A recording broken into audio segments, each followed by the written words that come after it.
Noah's Ark, 2015, the discovery of a statue of Noah, part number 2.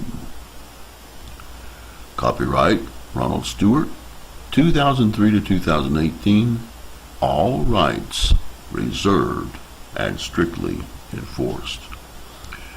In part number 1, this statue of Noah is what carbonized, and we saw it for what it was. We also learned that it was in fulfillment of Genesis 8:3 through 5, or 4 through 5. Here, now in part number 2, we're going to zoom into this statue of Noah, and we're going to take a closer look at the eye right there in more detail. And since this was petrified wood, or wood in the original sense, and it carbonized, likely through the 1840 AD CE earthquake and volcanic explosion in 1840 on Mount Ararat, Greater Mount Ararat, we can see that it's perforated and it has holes in it. And this is also another sign of petrification. So, and also carbonization. So here, we're also going to take a look here, closer look at the area of the ice covering what represents the possible beard. And we're going to zoom in on the bottom of that too, and we're going to show that that is also has perforations in and around the ice, and that at one time it was petrified. These right there's the mouth, and of course there would be the eyes above the mouth, and probably the mustache and the beard right there, as it was carved.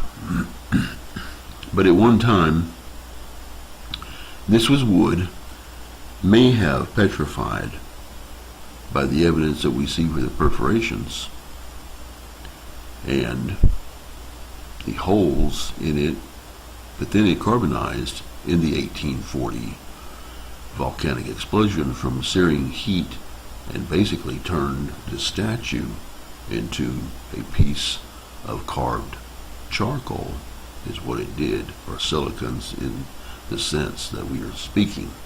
But here we can see perforations in and around the ice, around the area that would be the carved beard and chin, and along the neck, etc. And this is what that's about. And right there would be the mouth. Then we see the beard right there, or the carved beard, and some of the other anatomical features that we pointed out earlier in this as well. However, previously, as we zoom out here, and we're showing that the white area is ice over the possible carved beard. Next, what we had talked about at the end of part number 1 was the fact that here where the oval outline is, approximately in that area, there are a number of smaller pictographs or ideograms on this image of Noah right there within the yellow oval outline. But what exactly could that be? We're going to take a closer look at this and get an idea of what this is trying to tell us a story about. And there could possibly be other ideograms on the other part of Noah as well.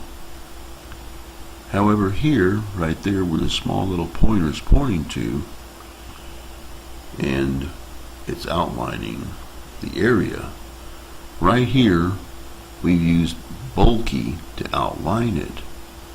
And what we see on the left has resemblance to a possible dinosaur face, head, and neck. Right there would be the eyes, and there's would be the nostrils, and there's the mouth and the chin and the bottom of the neck right there. Now over here seems to be a man, a smaller man, and this seems to be a larger, grotesque face is a distorted looking man as well. Now, as we use bulky, we outline this with bulky, and then the background becomes totally absorbed. We're here outlined it, then here bulky is applied to eliminate the background,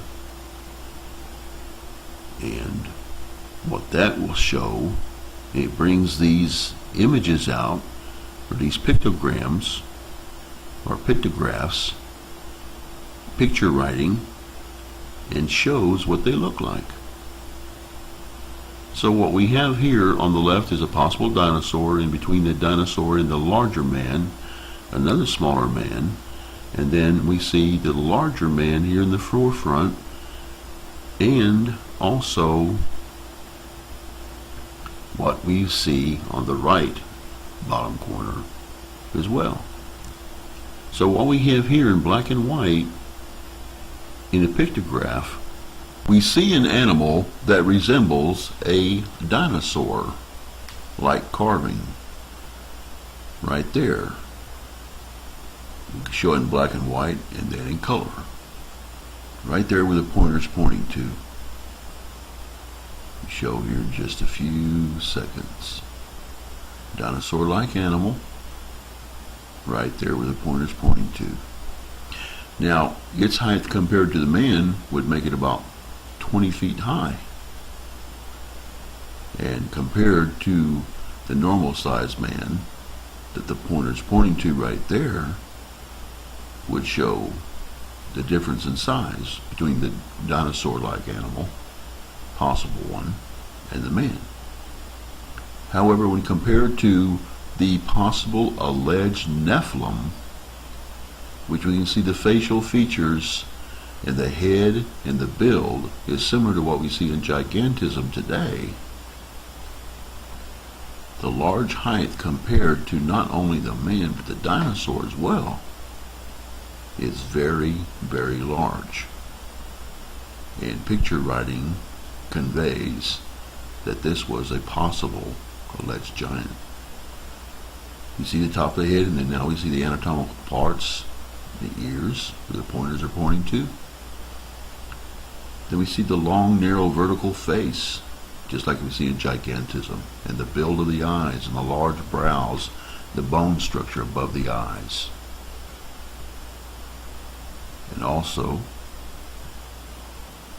like we see in gigantism, the nose, it has similarities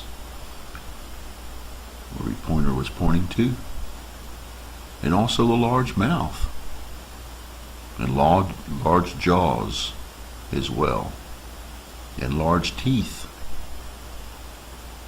and large muscular build, as we would also see in gigantism in many things, suggesting it was possibly Nephilim. We made a similar discovery in 2014. We'll learn more about that in another video. But here, as we reconsider now this small pictograph, which is just one example of many we could give on the possible statue of Noah, when we look at it and compare it right there where the pointer's pointing to inside the oval outline, we're talking about Noah and also the Nephilim right there. And we see in the bottom left corner a color variation right there as a visual aid, and another one right there. Thank you for watching. Have a good day.